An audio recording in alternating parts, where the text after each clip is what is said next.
Hey everyone, it's Enel here. Apologies for the recent lack of videos, but I have returned today and should hopefully have more content regularly again. So in this video I wanted to talk about a topic I've had on my mind for the past month or so. So right around the release of Torna, me and a few others put together a tier list ranking all the blades in Xenoblade 2 based on their relative strength and usefulness. And if you haven't seen it, I would highly suggest going to check it out because it's a fantastic resource with a lot of useful data and information that I would say is still going to be mostly accurate since I would not make any drastic changes. That being said, I've recently also done a lot of speed kills in challenge mode during my time off from school and got the record in almost every challenge. So if you want to look at any of these, I'll also link that below as well. And based on these challenges, I've compiled some data here in this beautifully formatted Microsoft Word document. So on the left are 12 challenges and 2 difficulties from which I gathered blade usage information from. So that's going to be 24 challenges total. I did not include others because they might have limitations or were simply weak mob enemies where I used Fiora, Shulk, and Dogus, which would have heavily overrepresented them. These challenges are also pretty difficult or have interesting strategies involved and take advantage of some of the best the game has to offer to get these times. Now there's a few things to note here. One is that more usage does not necessarily mean a blade is better than one with less usage. Some blades with strong support abilities or utility can be overrepresented. There can also be many cases where a blade is really strong but just not the absolute best or fastest option, but still good enough or strong in many cases to clear fast or be considered a strong blade outside of the absolute fastest times. Thirdly, this is also challenge mode, so some blades like Pandoria can really suffer because of that, but we'll get more into her later because I think she should probably move down still. So based on what you can already see, a lot of the top half of the list was pretty right with every blade A through S plus being used and a lot of representation in B tier as well. We have 2 C tier blades used and 1 D tier. So overall I gotta say I'm pretty happy with the list because I think for the most part we were relatively accurate. But I do want to discuss all the blades listed here individually and just note what they did and if I changed their position or not. So we'll go bottom to top and just discuss everyone here. Oh, and I did not include blades that were just stat sticks. They had to have some kind of useful purpose. And final note, I'm being a bit lazy so the footage may not always be the most related to exactly what I'm talking about, but showing off some of the better challenge mode times that use blades, so enjoy that. So first of all, we have the common blades with basically the only 2 useful abilities, Orb Master and Ultimate combo. Naturally not ranked on a rare blade tier list, but important in challenge mode nonetheless. Ultimate combo gives 50% fusion combo bonus, so essentially just a Crossette or Nim with less restricted element typing and faster specials in some cases, which can be extremely useful. Orb Master grants an orb every time you use a special as opposed to being forced to use a blade combo, only really useful in normal mode missions with multi-round chain attack strategies, but pretty much essential there for the fastest possible kills. Very powerful and good ability. Moving on, we have number 46, Rock. And we were probably a bit too hard on him since he's really bad and Corvin got released for Smash on Rex around the same time. So this is probably the largest change number-wise on the list and probably the only instance the tier of the blade would change. Back when I was discussing the list, I said C tier would include weak blades who have one strong niche purpose, and Rock actually does have this niche. Rex is the best smasher in the game when it comes to AI, and sometimes you might need Corvin on a different driver like in this challenge here. And that means that Rock's ability to smash is insanely valuable to damage over time kills. Rock was a vitally important part of the 9th Imperial Armored Division challenge and reinventing the Gogol on the hardest difficulty. And while he does suck at everything else, the fact that he can smash on Rex when Corvin isn't available is enough for me to probably consider moving him up to C tier. He's got more use in the bottom half of the list than anyone else sans Pompey Alpha, who barely counts. So because of his one niche purpose, Rock would move up to mid-30s around C tier. Next is number 36, Perun. Perun did exactly what I said she'd do in the tier list, use her level 1 special and a powerful chain attack. She has almost no user power outside of that, and as such she is a fairly accurate placement since in the majority of scenarios she will be weaker and less useful than everyone else above her. The next blade is Pompey Alpha.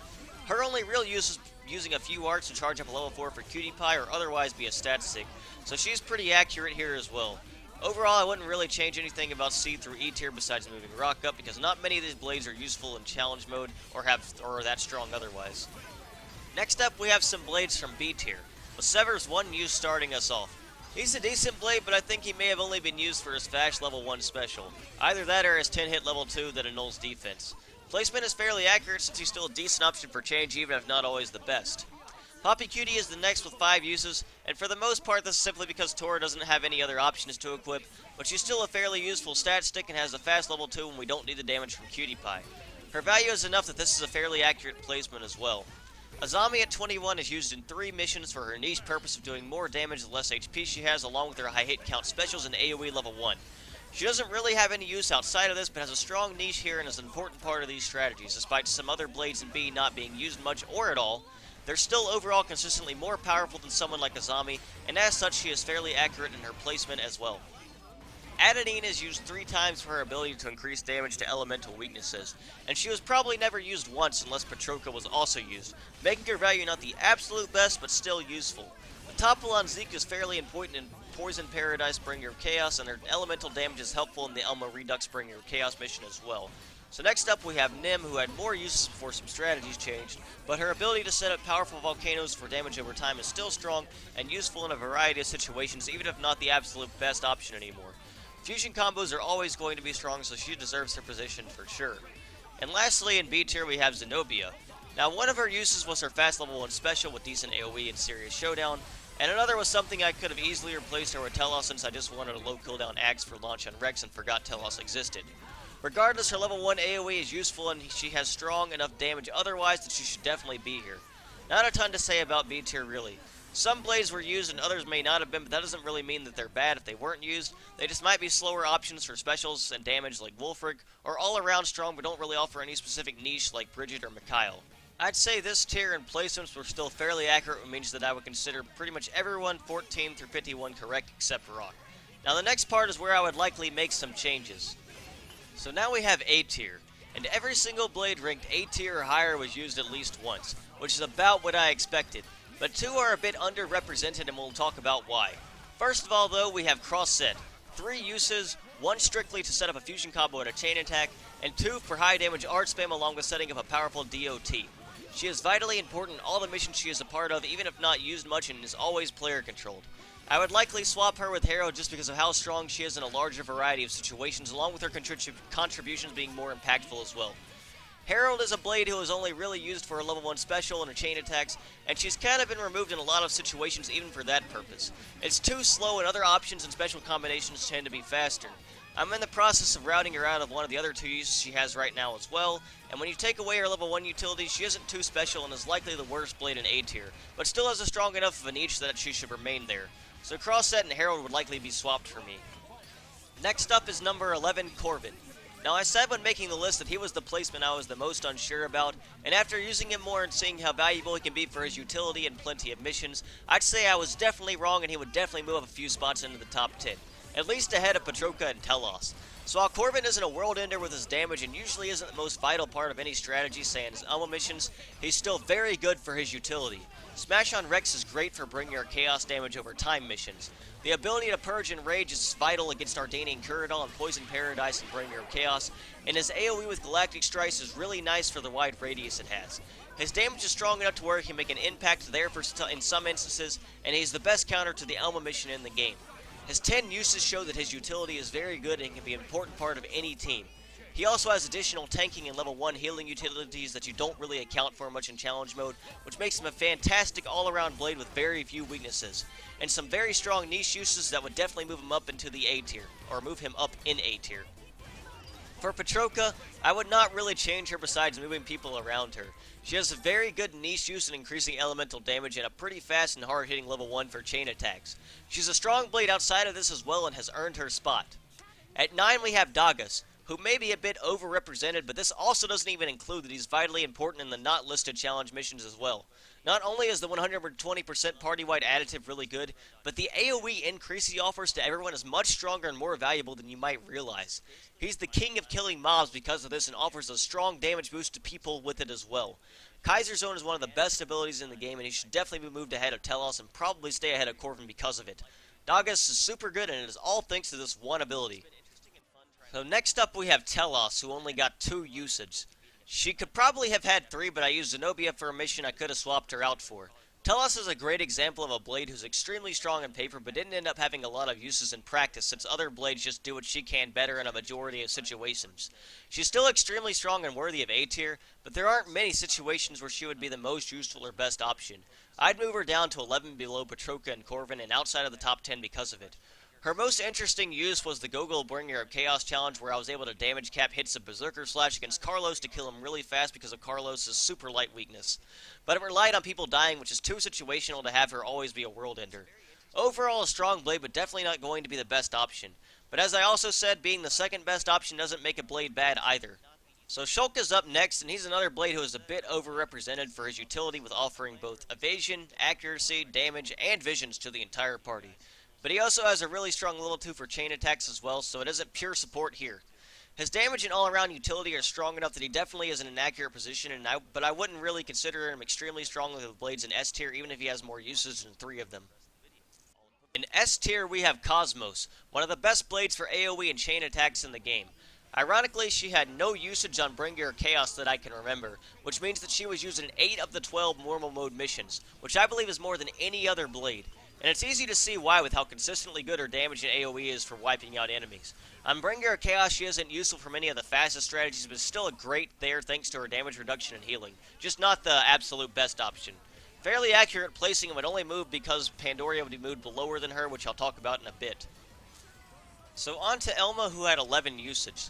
Now, she's another blade who I would say is a bit overrepresented, since in some missions on Bringer or Chaos, her only purpose was to come out, activate Overdrive, and never be seen again. Despite that, she is incredibly strong for chain attacks in normal mode outside of that as well. But was she strong enough to put over the Aegis with 4 more usage? I personally would not say so, but Elma is still a great blade because of her strong chain attacks in normal and the utility of Overdrive on Bringer or Chaos, making a lot of faster kills possible on tougher enemies. Overall, definitely one of the strongest blades in the game. So next up we have the Aegis, which is mostly Mithra and Numa, but occasionally Pyro and Rex decides to swap to her on Bringer or Chaos and we only need her for Topple. So Mithra has some use for her buffs, but usually isn't going to be used for that over Shulk, since Shulk offers damage in addition to a weaker foresight, but can be used in combination with him when we really need the evasion. Numa is a very powerful support blade for a variety of reasons and is used a lot in Bringer Chaos for critical rate and reduced break resist reduction. The topple art on Rex is very nice, and he's the best AI at driver combos in the game and is the main toppler in a lot of situations. Her utility outside of challenge mode as well is also nice. Basically combining with Pandoria to clear super bosses faster than anyone else is very nice, and there's a number of other great things she can do. And if Shulk didn't exist, she'd probably be the most used blade on this list just because of foresight being so good and useful. I'd say she's in an accurate position, and Elma likely would not jump her because she's a bit more useful outside of challenge mode and is vitally important for her missions inside of it. So next up we had Pandoria, who only had 1 use. That's pretty sad for the number 3 blade on this list, but she's really out of her element in challenge mode between the wave format and HP thresholds of enemies favoring damage over time or chain attacks. And even outside of challenge mode, she relies on Numa to truly hit her damage potential of the highest single target DPS in the game. And while she is a great option for just freeing up a lot of enemies, she doesn't have a ton of scenarios where she's the absolute best option, and tends to shine outside of challenge mode more anyway. I would still say she's extremely strong, just not the most useful. But because of her lack of use in challenge mode, she should still move down, and I would say she'd probably move down to 6th, the edge of S tier, since I do still think she's incredibly strong and worthy of S tier, just not the absolute best option in most scenarios. And lastly, Fiora and Cutie both with 12 uses each, and the only blades I said were S+ tier. Not a ton to say here. Interestingly enough, there was not much overlap between them, and often they were vitally important or the most important blade to whatever mission they were in between Fiora art spam or quick chain meter, or Cutie for breaks and general chain attack damage. Just the fact that these two are so important to the speed of missions and barely overlap in the 24 missions just showcase how they're easily the 2 best blades in the game, and head and shoulders above everyone else. Not a ton to say here, definitely accurate placements. So if I were to change the tier list any based on this data and having even more knowledge, I'd reorder the 1 through 13 to be like this: Cutie Fiora, Aegis, Elma, Cosmos, Pandoria, Shulk, Dogus, Corvin, Patrica, T-elos, Crossette, Herald. And besides that, I'd move Rock up to 37. These are just my personal changes I'd made and not discussed with anyone else who helped me make the initial list. Overall, still very close to the initial list, and outside of Rock, most blades stayed within their tiers and still have their same relative strengths that they always have had. Don't have much else to say, so I hope that you've enjoyed this kind of casual analysis of the list. And if you haven't seen it, like I already said, please be sure to go check it out. It's a great resource for the game, and a ton of work went into it by a lot of great players. Make sure to subscribe to me if you want to see more Xenoblade content, and also like the video, follow me on Twitter, comment any disagreements or questions, and all that typical stuff.